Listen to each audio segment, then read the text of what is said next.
soy la doctora Gladys Turco, del CDC. Bueno, agradecida por la invitación y vamos a hacer la ponencia. Sabemos que este tema es muy importante ahora que va a ingresar la vacuna y debemos estar preparados, ¿ya? Vamos a hablar de los SAVIs desde la vacunación. En sí, en general, ¿no? ¿Cuántos tenemos de la pandemia de COVID? ¿Cómo estamos en el mundo, a nivel mundial?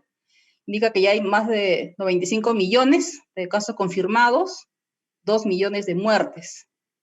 ¿No? Esta es la distribución en las Américas, más de 42 millones hasta la fecha, en Europa más de 31 millones. Estados Unidos es el país que tiene mayor número de casos, 24 millones hasta la fecha. En segundo lugar la India y luego Brasil. Y Perú, al 19, indica que tenemos más de un millón de casos, ¿no? confirmados y fallecidos 39.000, ¿no? De letalidad 3.64. Bueno, estamos viendo que esta pandemia está afectando de gran manera a la población y una forma, ¿no? de controlar en parte es la vacunación. Por eso es importante. Bueno, en cuanto a los SAVIs, ¿no?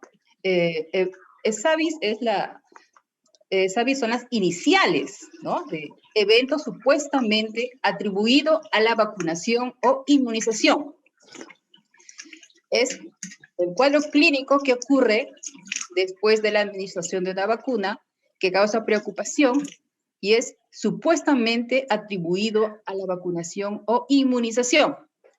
Esto puede ser leve moderado, ¿no? con fiebre, cefalea, malestar general o una reacción local, o puede ser tan grave como quizás una anafilaxia o quizás una convulsión. Realmente con esta vacuna no sabemos qué nos puede presentar, ¿no? También pueden darse los errores operativos.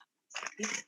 Diferencias entre los SAVIs severos y no severos. En cuanto a la frecuencia, los SAVIs leves y moderados son muy frecuentes, pero los severos son de rara presentación.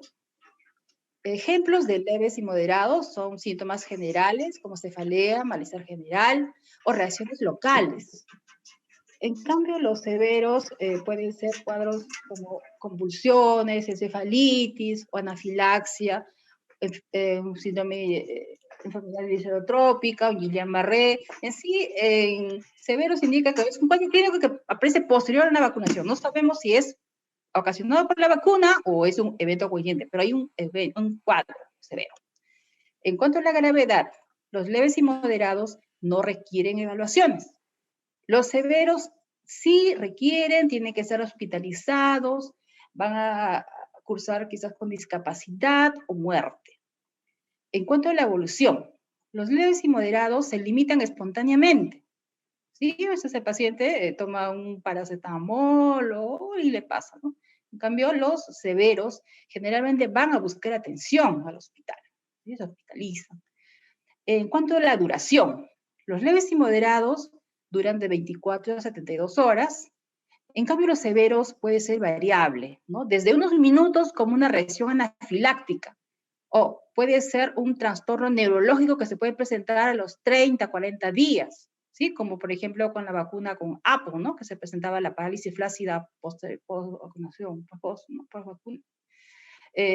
También, por ejemplo, con la SPR, que se presentaban trastornos hematológicos, ¿no? La trombocitopenia, ¿sí? Luego de más de 30 días, ¿sí? O sea que pues no sabemos con esta vacuna qué se podía presentar. Sabemos que cuando hay vacunación, la población es cuando se deben observar los cuadros, ¿sí? Porque actualmente son, los ensayos clínicos son un número limitado de personas. Cuando hay más población, ahí es cuando se van a ver eso. Estos SAVIs leves y moderados generalmente sí son ocasionados por la vacuna, ¿sí? Claramente lo ven, ¿no? Hay una inyección local, hay un eritema, ya saben, un cefalea, a veces es común. Pero los severos van a requerir investigación para determinar si es ocasionado por la vacuna o no, para confirmar si es asociación a la vacuna. Eso, se tiene que investigar, porque pueden haber muchos eventos coincidentes, ¿sí? Hay algunas personas, por ejemplo, que son hipertensas, tienen problemas cardíacos, entonces puede complicarse su enfermedad de fondo y podemos confundirnos y decir, ah, no, es la vacuna, ¿no? Por eso se debe investigar, o sea, se debe notificar e investigar. Los ESAVIS leves y moderados generalmente no se investigan, ¿no? Porque sí es común, salvo los conglomerados, ahí sí, para buscar algo que está ocurriendo. Para los severos sí es fundamental la investigación, ¿sí? En cuanto a la ficha, ya saben, los ESAVIS severos son investigados con la ficha de investigación clínico-epidemiológica. Además, se sigue a través de la Red Nacional de Epidemiología, ¿sí? Y el CDC. ESAVIS severo es todo cuadro clínico severo o fatal que ocurre después de la administración de una vacuna que causa preocupación y es supuestamente atribuida a la vacunación o inmunización, ¿sí? Y cumple uno o más de los siguientes criterios: hospitalización, riesgo de muerte, discapacidad o fallecimiento. En epidemiología, ESAVI es la definición operativa que desencadena el proceso de investigación, análisis para confirmar o descartar la relación de causa-efecto. La asociación temporal entre la vacunación y el cuadro clínico no necesariamente corresponde a una relación causal, ¿sí? Por eso hay que investigar, ¿no? Y el término ESAVI no es un diagnóstico.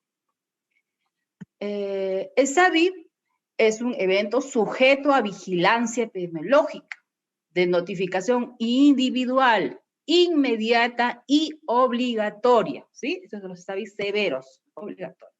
Existe una directiva sanitaria, la 054, la cual incluye todos los aspectos para la vigilancia, desde la identificación, notificación, investigación, todos los aspectos que comprende esta vigilancia se incluye en la directiva sanitaria, ¿sí? Y todo el personal debe conocer esa directiva, ¿sí?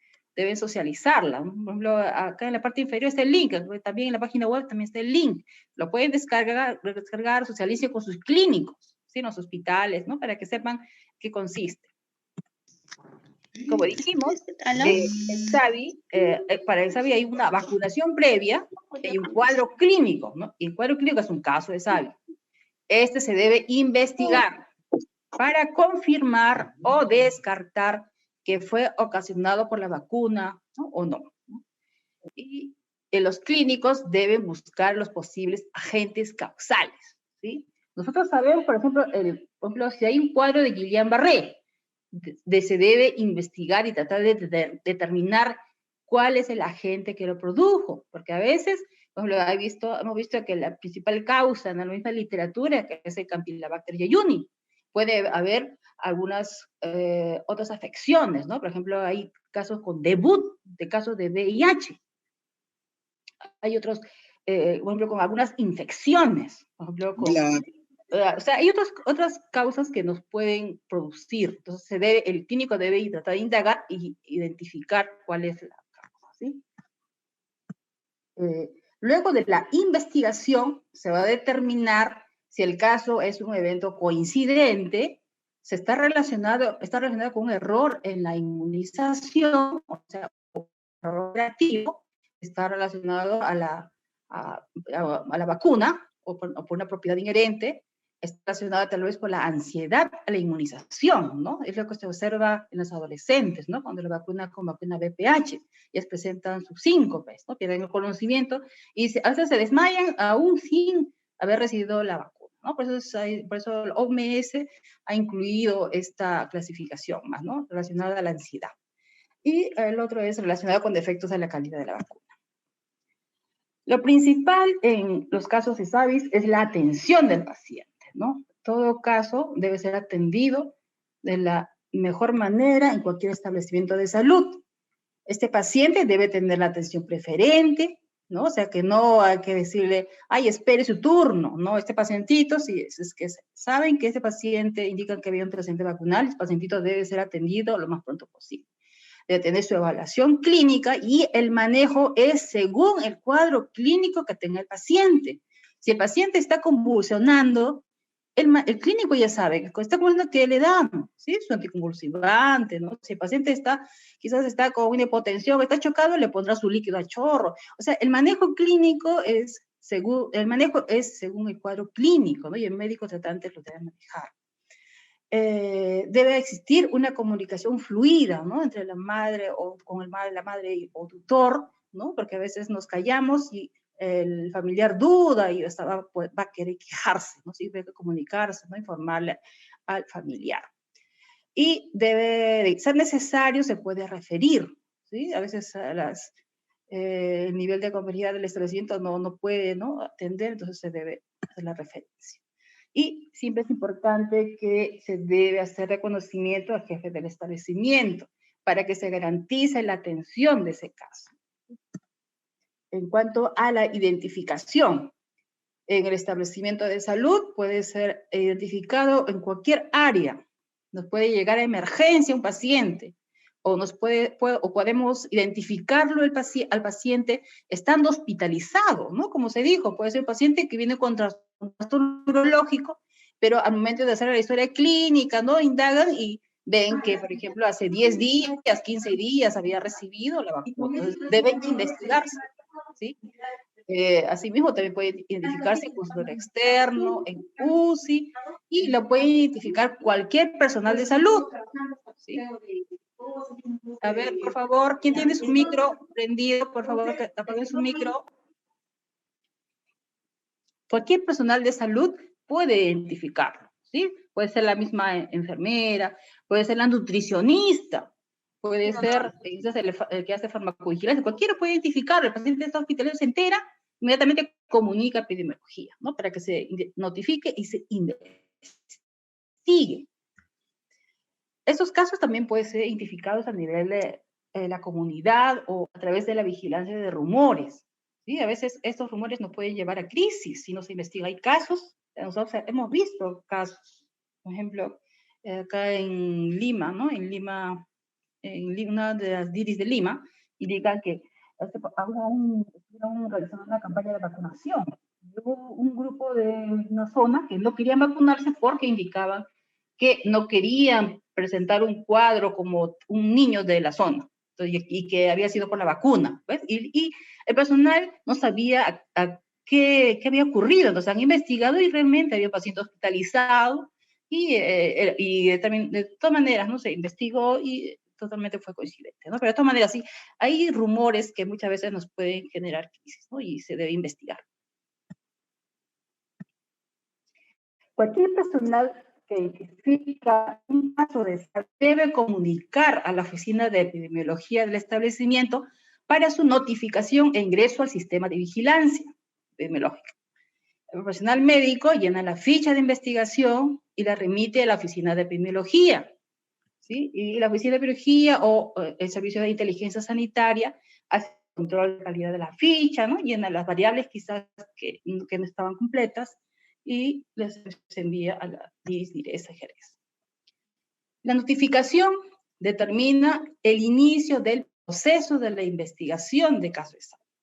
Esta debe ser dentro de las primeras 24 horas de conocido el caso y debe realizarse a través del flujo de la RENACE.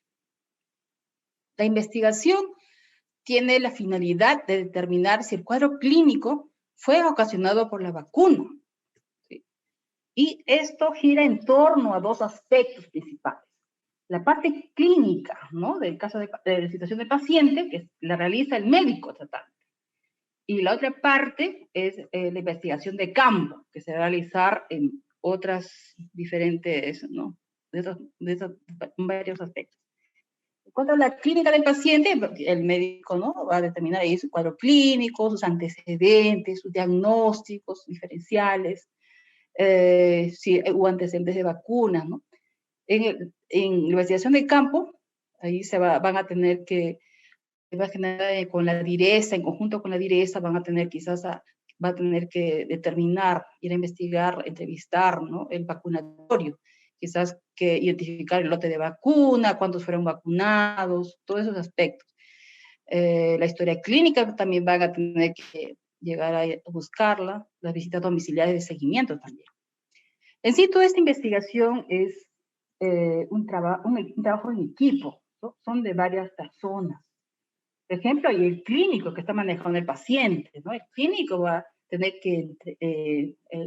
que realizar un informe clínico del caso, ¿no? ¿Cuál es su diagnóstico?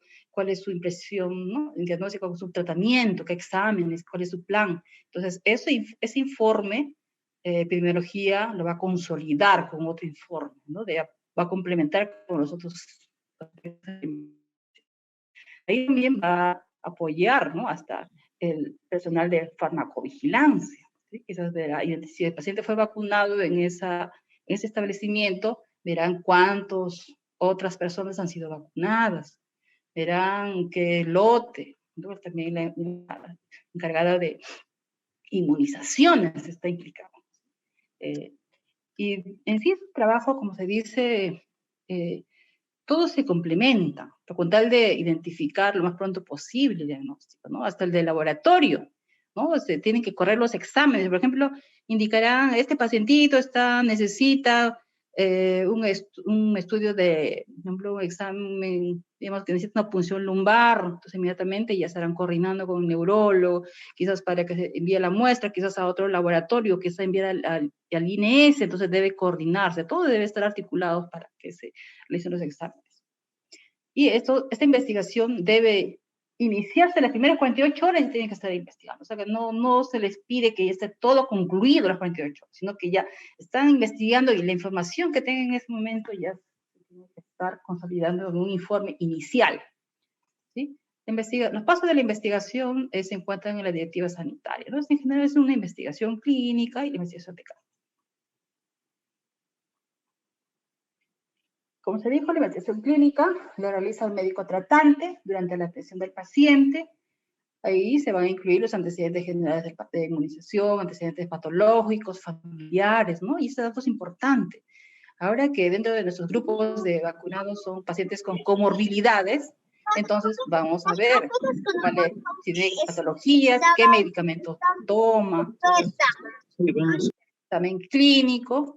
La evaluación y manejo del especialista debe ser según el cuadro clínico, ¿no? Y lo que se busca es que los clínicos realicen un diagnóstico asertivo, ¿no? Y lo más rápido posible, ¿no? Para evitar situaciones de crisis, ¿no? El paciente está, por ejemplo, de un paciente presenta una cefalea intensa y pierde el conocimiento, ¿no? Quizás el neurólogo verá, ¿no? Este puede ser un desorden cerebrovascular o algo, entonces indicará quizás su tomografía y encuentra quizás una ruptura de aneurisma, ya encontrará qué patología. O sea, toda la investigación es según el cuadro clínico, por el médico especialista. Y también se realizarán, ¿no?, los estudios complementarios, ¿no? Puede ser de laboratorio o de imágenes. Y estos serán según el cuadro clínico, la impresión diagnóstica de los especialistas, ¿no? Puede ser estudio de líquido cefalorraquídeo, examen de muestras de sangre, hisopados para envíos al INS, puede ser radiografías, tomografías de resonancia, ¿no? O sea, los exámenes complementarios, todo es según la impresión diagnóstica que tenga el clínico. Y el otro aspecto importante en la investigación es también los antecedentes, ¿no? Epidemiológicos, de dónde viene el paciente, ¿no? El paciente puede venir quizás que ha estado en una zona endémica de enfermedades metaxémicas, ¿sí? El paciente que ha estado quizás ahí, zonas de fiebre amarilla, zonas de dengue, puede estar cursando con alguna patología y nosotros podemos pensar que ha sido la vacuna, ¿no? Por ejemplo, hubo un caso justo cuando hubo la vacunación contra influenza, ¿no? En ese momento nos enteramos, por ejemplo, esa información la obtuvimos a través de rumores. Sí, por ejemplo, decía que en Tumbes, ¿no? Justo decía que escolar está afectada por la vacuna, ¿no? Y al final había sido que estaba con dengue, o sea, estaba con dengue hemorrágico. O sea, es por eso importante saber, ¿no?, de dónde viene el paciente, qué comorbilidades, ¿no? Por ejemplo, hay algunos que quizás se exponen a zonas donde hay vampiros, ¿sí? Puede dársele hasta rabia, ¿no? O sea, quizás va a cursar con un cuadro clínico de compromiso neurológico, pero por eso tienen que preguntar, ¿dónde estuvo? ¿No? Quizás se ha ido de campamento, todas esas situaciones tienen que preguntar, ¿no? Es importante. Actualmente, ¿no? Ya se está observando que el COVID está afectando a diversos órganos, ¿no? Entonces, se debe hacer el diagnóstico diferencial también con COVID, ¿sí? Por paciente podemos estar vacunando al paciente y el paciente quizás puede haber estado ya incubando la enfermedad y podemos pensar que ha sido la vacuna, ¿no? Es importante el estudio del laboratorio para, entonces debes hacer la notificación, investigación para poder, ¿no? La fase 5 es lo que continúa la documentación. Por favor, su micro, por favor. La investigación de campo, para aquellos establecimientos, ¿no? de salud, quizás clínicas privadas o las Fuerzas Armadas, para la investigación de campo les tiene que ayudar, ¿no? Les va la Divis Dires, ¿no? Ellos son los encargados de coordinar quizás con alguna red, ¿no? o ellos mismos, ¿no? Para que se realice la investigación, ¿no? La investigación de campo. Por lo que es necesario siempre que ellos nos identifiquen, ¿no? A la Divis Dires, ¿no? Importante eso. La investigación de campo se realiza en lugares para obtener información, ¿no? Y que contribuyan a la clasificación del caso, ¿no? Se realiza, por ejemplo, en el vacunatorio, ¿no? Ven todos los aspectos de la vacuna, la distribución, cómo está. Y otro aspecto importante que se investiga es la vacuna, ¿sí? Que de qué marca es, qué número de lote, ¿no? Importante es esto, el número de lote. Ahora que, por ejemplo, van a vacunar con vacuna COVID, ¿no? Van a tener que poner qué vacuna es, qué número de lote, la fecha de vencimiento, el número de dosis, ¿no? Ahora que van a poner las dosis, y las jeringas administradas, ¿no? Todo eso. Y también el registro de inmunización, ¿sí? Con lo cual entonces han vacunado, ¿no? ¿Cómo están los otros casos? Y también van a tener que, en situaciones de que haya, por ejemplo, afección, digamos, de un paciente que esté muy grave, ¿no? Quizás van a tener que ver cómo están los otros pacientes, otras personas que han vacunado, que también deben estar bien, ¿sí? Porque si es una vacuna está mala, ha afectado a uno, los demás también deberían estar afectando, por eso hay que ver cómo están los casos. Van a tener que hacer seguimiento de los dos vacunados. Muy importante por eso la participación del personal de enfermería. La investigación de campo permite identificar posibles errores operativos, ¿no? Y corregirlos, ¿no? Y evitar las recurrencias, ¿sí? Se va a tratar de obtener la copia de la historia clínica, ¿no? Para ver los registros, ¿no? Del paciente, su data logger, su cadena de frío, ¿no? Y la encuesta también a la persona que va. Como dijimos, es un resumen de cómo se hace la vigilancia, se identifica el paciente en cualquier área del establecimiento de salud, se notifica en las primeras 24 horas, se investiga, ¿no? Se inicia la investigación en las primeras 48 horas, un caso fallecido, otro caso muy grave nos puede conllevar a crisis y es necesario que se active su plan de crisis y su comité de crisis, ¿no? Para que se tenga una respuesta rápida. Se debe estar realizando el informe de investigación inicial en las primeras 48 horas y se debe hacer el seguimiento, ¿no? del caso. Y finalmente se llega a la clasificación. Acá tenemos una simulación, por ejemplo, donde la llegada de un paciente a un hospital, por ejemplo, nos puede llegar a emergencia, el paciente nos puede llegar quizás convulsionando, nos puede llegar quizás un paciente con coma, ¿no? No sabemos.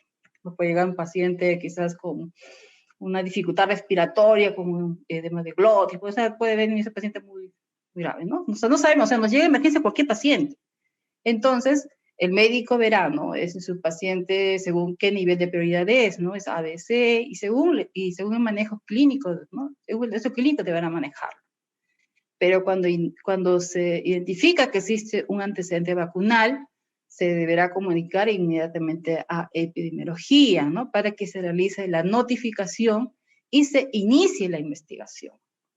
También se debe comunicar al jefe del establecimiento, ¿no? Y que se le brinde la atención preferencial en el paciente, ¿no? Para tanto salvar su vida y evitar las situaciones de crisis, ¿sí? Y se debe tratar de tener los exámenes lo más pronto posible, ¿no? Determina quizás el agente etiológico.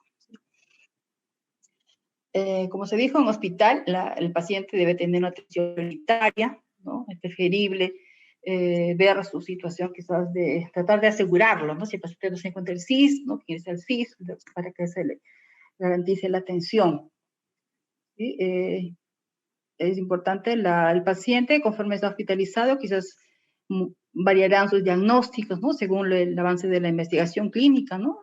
A veces modifica, requerirá quizás interconsultas con especialistas, ¿no? Según el cuadro clínico, y ¿no? Hasta habrá casos que necesiten junta médica, ¿no?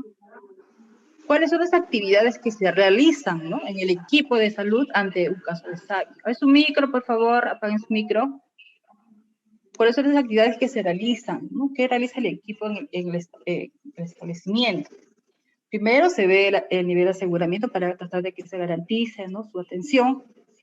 Se debe garantizar que reciba sus medicamentos según las recomendaciones del médico tratante, las interconsultas, los exámenes, ¿no? Necesarios. Y ahí también ya se ampliarán la anamnesis quizás, ¿no? Pacientes hospitalizados. Y importante también pedir, ¿no? Al paciente, ¿no? El carnet de vacunación. ¿Sí? Si un paciente en hospital, tienen que pedirle su carnet. Si le han dicho que ha habido antecedente vacunal, tienen que pedirle su carnet. Entonces, ahí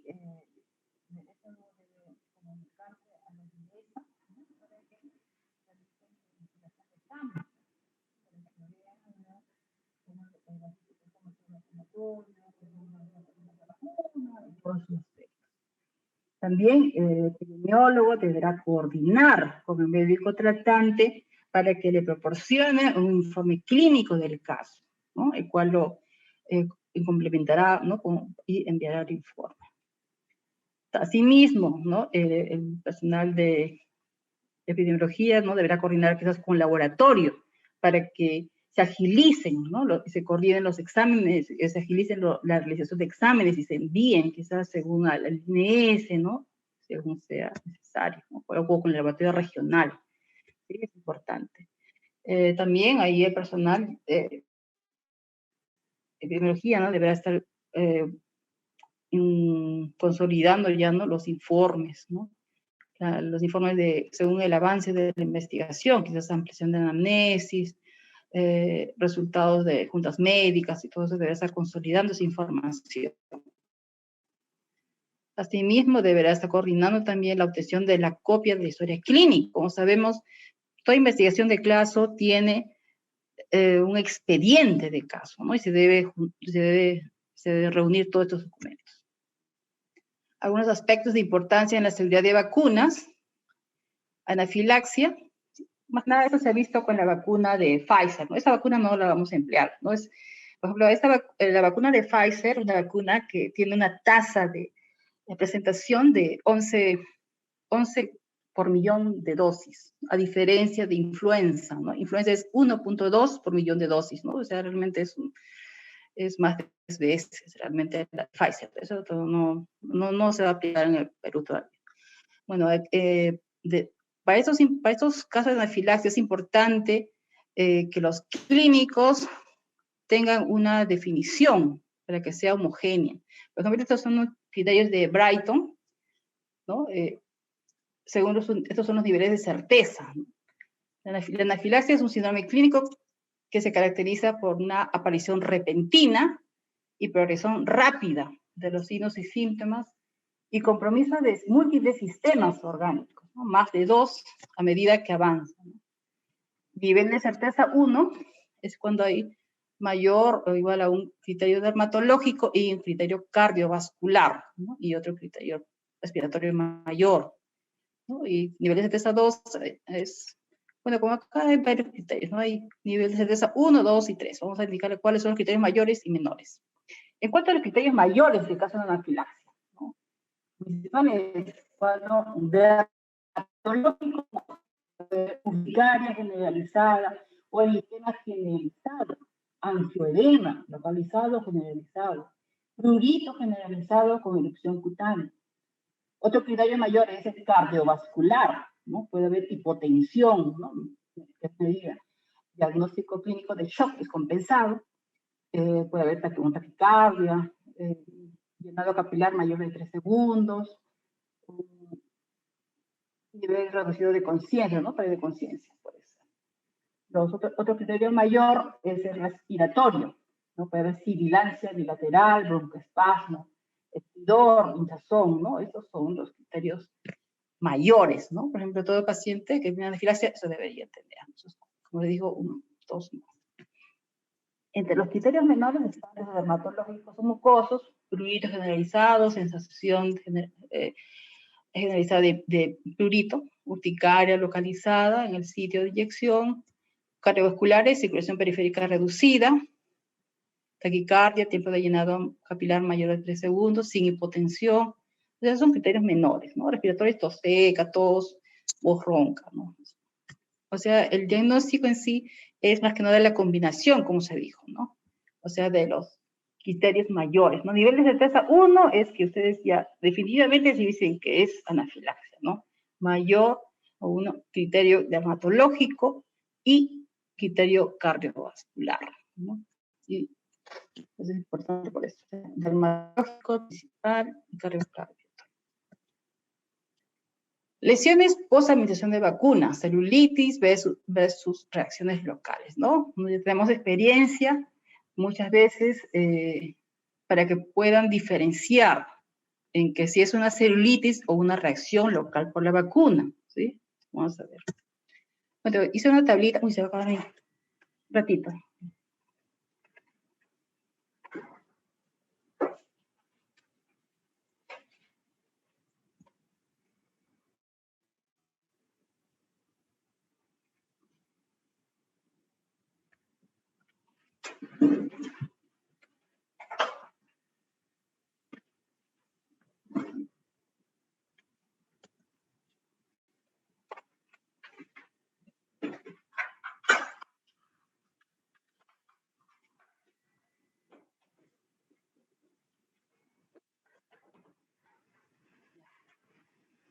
Se va a acabar.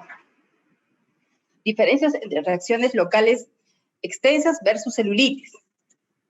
En cuanto a la reacción local extensa, se indica que los cambios inflamatorios se desarrollan en unas horas después de la vacunación y alcanza su máximo punto a las 24 a 48 horas y se resuelve por completo en una semana. Pero la celulitis aparece luego del tercer día y progresa con los días. O sea, es muy diferente, ¿no? Una reacción local es primeras 24 a 48 horas de comienza. En cambio, la celulitis es después del tercer día y progresa mucho más. No sé para qué diferencia. En cuanto a la reacción local, existe un aumento de la sensibilidad en las primeras horas después de la vacunación y que cede con el aumento del tamaño del eritema. Pero en la celulitis, la sensibilidad aumenta a medida que aumente el eritema. Una vez que el eritema crece, para extenderse de una articulación a otra, la de la extremidad es muy sensible. A ver.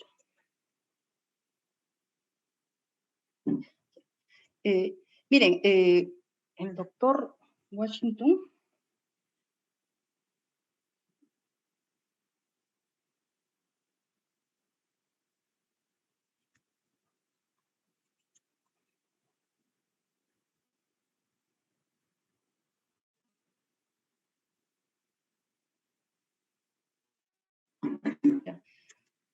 bueno, voy a avanzar hasta...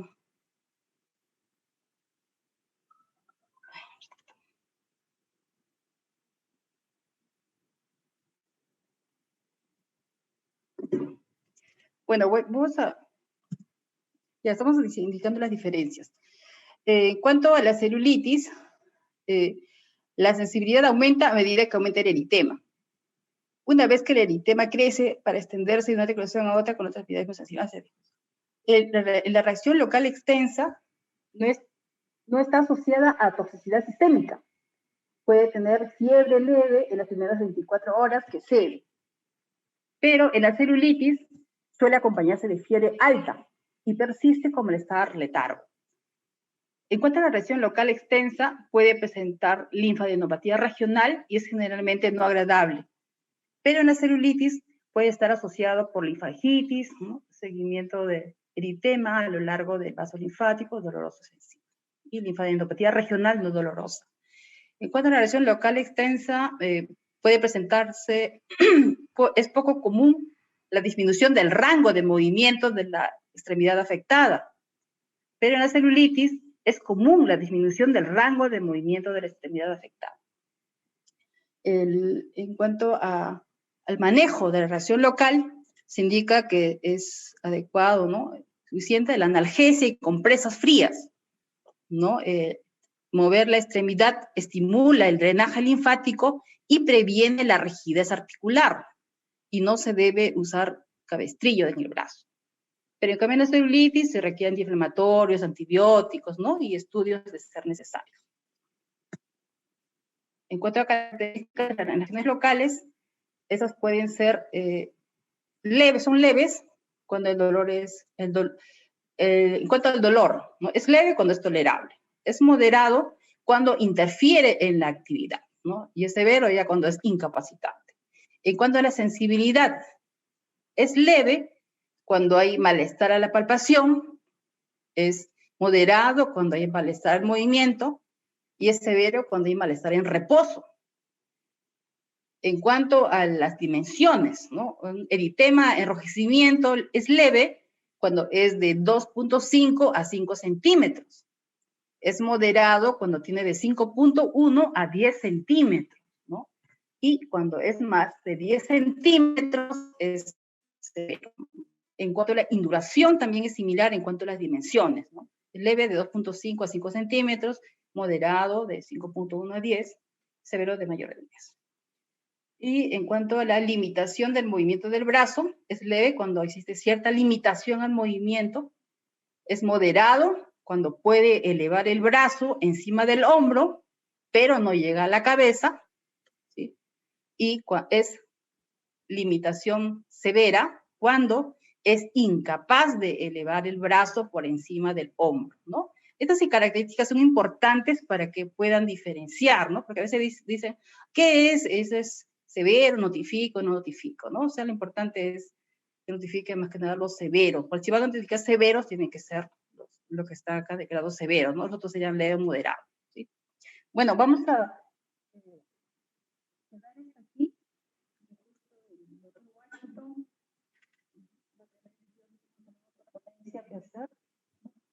Vamos a dejarlo que ingrese el doctor Washington y yo vuelvo para continuar, ¿no? El doctor va a hacer la parte de crisis, ¿sí? Y luego yo reingreso, ¿ya? Muchas gracias.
El doctor todavía continúa exponiendo en otro lado. Vamos a continuar. Ay.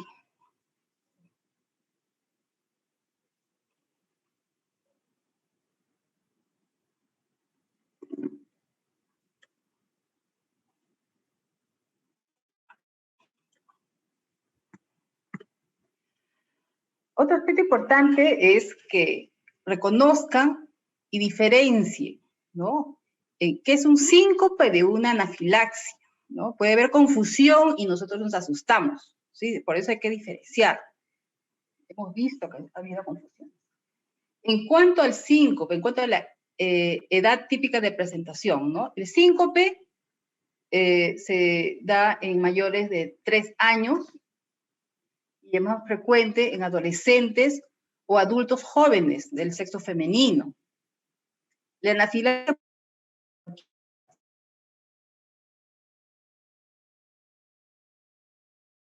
es inmediata o incluso previa a la inyección.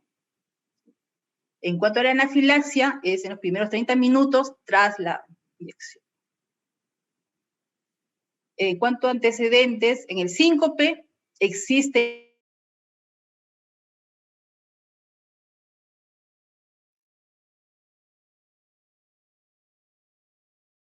algún componente de la vacuna. En el síncope existe algunos fenómenos premonitorios, ¿no? Como sensación de desmayo, frío, hormigueo, ¿no? Pero en anafilaxia existe mareo, calor, prurito. En cuanto al color de la piel, ¿no? En el paciente con síncope no hay compromiso de piel y más bien el paciente puede estar pálido. Pero en la anafilaxia el paciente está rubicundo. En el síncope no hay problemas en la respiración, ¿no? Está respirando normal, pero en la anafilaxia el paciente está taquipneico, está agitado, está respirando rápido. En el síncope no hay cosas, ¿no? Pero en la anafilaxia sí. En el síncope existe bradicardia, los latidos están lentos, pero en la anafilaxia existe taquicardia. Indican que en el síncope el paciente responde cuando se le coloca en decúbito y elevando los miembros inferiores, ¿no? Pero en anafilaxia no. Por lo tanto, el hecho principal en el síncope es que es predecible, el paciente presenta palidez y bradicardia. Pero en anafilaxia el paciente está rubicundo y hay taquicardia, ¿no? Es importante diferenciarlo porque puede ser un paciente que está haciendo su síncope y nosotros le estamos administrando adrenalina. Por eso importante ver cómo está su color de piel, está rubicundo, está con dificultad respiratoria, está respirando muy rápido, está taquicárdico, eso es anafilaxia, ¿sí? Y como se dijo, dentro de los criterios mayores está el compromiso dérmico, ¿no? Puede haber la urticaria, puede tener eritema, o sea, tienen que ver esos casos. Un poquito de vacunas, ¿ya? En cuanto a la vacuna Sinopharm, es la vacuna que va a ingresar al país, ¿no? Que va a ingresar. Esta vacuna tiene una eficacia de 79.34%, se administran en 2 dosis, con separación de 3 semanas, y esta vacuna es intramuscular, ¿no? Es una vacuna de tipo inactivada, ¿no? Indica que Sinopharm utiliza coronavirus inactivados para fabricar sus vacunas, un método probado y comprobado que se remonta a más de 130 años, ¿no? Las empresas utilizan productos químicos para desactivar los genes del virus para que no se pueda replicar. Sin embargo, el coronavirus inactivado todavía puede hacer que el sistema inmunológico del cuerpo produzca anticuerpos contra él. Esta vacuna ya fue aprobada el 30 de diciembre, ¿no? En China con los resultados de su eficacia. Y también ya se lanzaron los estudios de fase 3, ya se ¿no? Iniciaron en julio en Emiratos Árabes, Perú, Marruecos, Argentina, ¿no? Y están administrando en China, ¿no? Emiratos Árabes. Esta vacuna tiene la ventaja de que puede almacenarse a una temperatura de 2 a 8 grados centígrados, ¿no? Y, o sea, esa es la ventaja que se puede administrar. No necesita cadena de frío muy fría. En ensayos clínicos anteriores indica que el 15% de los pacientes informaron eventos adversos similares a las de otras vacunas candidatas, como el dolor en el lugar de la inyección, erupción cutánea, dolores de cabeza, dolor muscular, fiebre, náuseas, vómitos, ¿no?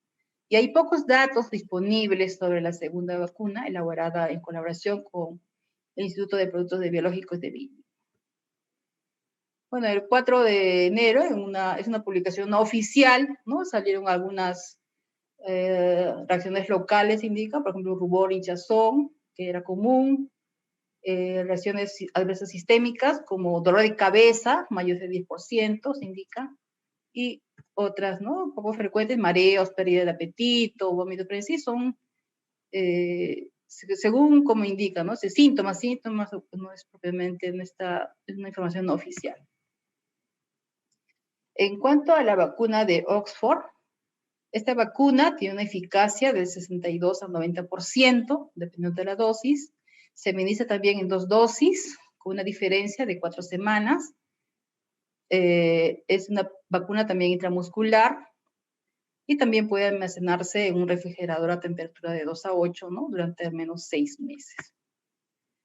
Hay una publicación del 12 de enero de este año, donde indica que sus reacciones encontradas indican dolor a la palpación en el lugar de la inyección, más del 60%, dolor en el sitio de inyección, dolor de cabeza, fatiga, más del 50%, mialgia, malestar, mayor del 40%, fiebre, escalofríos, mayor del 30%, artralgias, náuseas, 20%, ¿no? Y hay otra publicación, ¿no? En una página de un rastreador de reacciones de vacunas, donde se indica que hay hasta un 50% que presentaron neutropenia temporal. En relación a la vacuna de Pfizer, ¿no? Esta vacuna está basada en ARN mensajero para provocar una respuesta inmunológica. El método es una nanopartícula encapsulada en lípidos. Esta vacuna tiene una eficacia muy alta, muy buena, 95%, y se aplica en 2 dosis, separada de 3 semanas.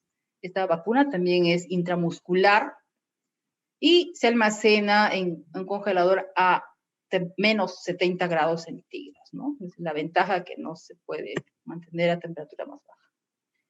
Según la FDA, ¿no? Indica que las reacciones más comunes por esta vacuna fueron la reacción en el lugar de inyección, 84.1%, ¿no?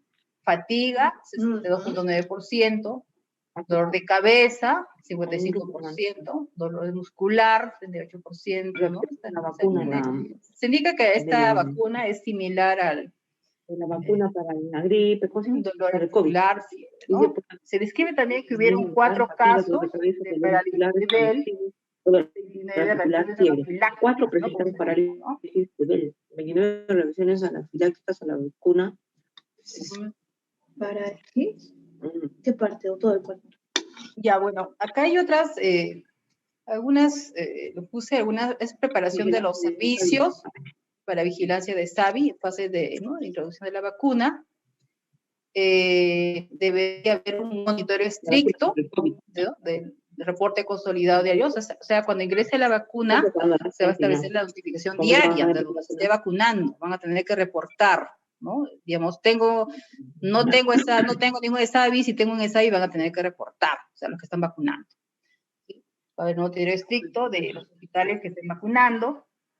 Y para la vigilancia de SAVI leve, moderado o conglomerados, ¿no?, en las oficinas de médico de personal, generalmente van a acudir ahí, ¿no? Entonces, van a tener que llenar su formato de DIGEMIT y el médico de personal tendrá que estar sensibilizado para que identifique estos casos y los comunique, ¿no? Llene la ficha. Debe haber una comunicación y coordinación con el personal de epidemiología, ¿no?, para que se... van a hacer ustedes. Los temblores habían sido en Ica. En relación a la vigilancia de SAVI severo, estos se van a, eso como pueden llegar en los servicios de emergencia, el personal de esa área debe estar sensibilizado para que identifiquen los casos, deben conocer la ficha de investigación clínica epidemiológica, y el personal de epidemiología tiene que realizar las rondas, ¿no?, de vigilancia epidemiológica activa, tienen que ir por lo menos 2 veces al día, ¿no? Al inicio, al ingreso, a ver cómo está, si durante la noche quizás algún paciente está hospitalizado en emergencia, que ha ingresado, o ahí también al momento que se retira, ¿no? Para ver si es que hay algún otro paciente. Una estrategia de importancia es que la enfermera también debe estar sensible, la enfermera de emergencia debe estar sensibilizada, ¿no? Para que comunique inmediatamente si hay un caso, ¿sí? Para que se notifique, ¿no? Y asimismo que incentive, ¿no? A los médicos para que llenen la ficha de investigación. Como se dijo, el manejo del caso debe ser de acuerdo al cuadro clínico, según los signos y síntomas del paciente y la impresión diagnóstica. La atención debe ser prioritaria, ¿no? Para sus evaluaciones, estudios de laboratorio, interconsultas, como se dijo, para tener un diagnóstico precoz, ¿no? Y asertivo, ¿no? Identificar los eventos coincidentes. En las salas de hospitalización, puede ser en neurología, medicina interna, hematología, también el personal de salud debe estar sensibilizado, ¿no? En la posible hospitalización de pacientes que tienen antecedentes, ¿no? De vacunación contra COVID, ¿no? Aunque eso también debe cumplirse para todas las vacunas, ¿no? A veces el paciente que está y no sabe el paciente había sido vacunado, entonces investigar. Deben preguntar siempre por los antecedentes de vacunación. En diferencia de existir un antecedente vacunal, deben solicitar el carnet de vacunación. Debe dedicar epidemiología a los casos y también de las fichas deben estar disponibles para que puedan llenarlas. En consultorios externos de neurología, medicina interna, hematología, también. Bueno, es... ya.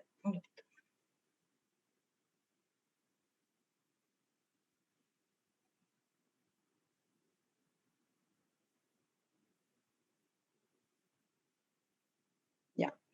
Entonces, el consultorio externo de neurología, medicina interna, hematología, dermatología, también en estos servicios deberían estar las fichas de investigación clínica epidemiológica disponibles, ¿no? También las fichas de higiene. Y también deben estar sensibilizados los jefes de servicios, ¿no? Tanto de medicina, de enfermería, para que deben estar sensibilizados de la importancia de la notificación de investigación de casos, ¿no? Y comunicar a epidemiología. En cuanto a las oficinas de epidemiología o inteligencia sanitaria de los establecimientos de salud, es lo que deben hacer. Deben notificar los casos de severo, ingresando los datos al sistema anti-CP. Aquellos que son notificantes tienen su clave, tienen que ingresar. Ingresan los datos de la investigación inicial en el módulo web, ¿no? Ahora actualmente ya se ha realizado el módulo, hay un módulo webinar. Van a tener que accesar los datos en el módulo según el avance de la investigación. Asimismo, el responsable de epidemiología tiene que coordinar con el equipo de profesionales para evaluar y determinar la clasificación inicial del caso, ¿no? A nivel local. Asimismo, investiga y arma el expediente de caso, ¿no? Según la disponibilidad que él tenga, ¿no? Por ejemplo, la historia clínica, las atenciones, quizás, el manejo de la utilización y el seguimiento de área. Asimismo, debe comunicar a la DIRESA y enviar la copia del carnet de vacunación para los casos que no fueron vacunados en el establecimiento. Se realice la investigación correspondiente. En las oficinas de la DIRESA, ¿no? Son los que van a coordinar con la microred, la red, la ejecución de la investigación de campo para casos no vacunados en el mismo establecimiento notificante. La DIRESA va a tener que apoyar, ¿no? Hacer el acompañamiento a la investigación, ¿no? A salud, Fuerzas Armadas, ¿no? Que muchas veces ellos no tienen equipo, ¿no? Capacitado para eso. Asimismo, la DIRESA va a tener que monitorear, ¿no? El cumplimiento de la investigación y el envío de informes de forma oportuna. Y asimismo el control de calidad, monitoreo del aplicativo web. Bueno, muchas gracias.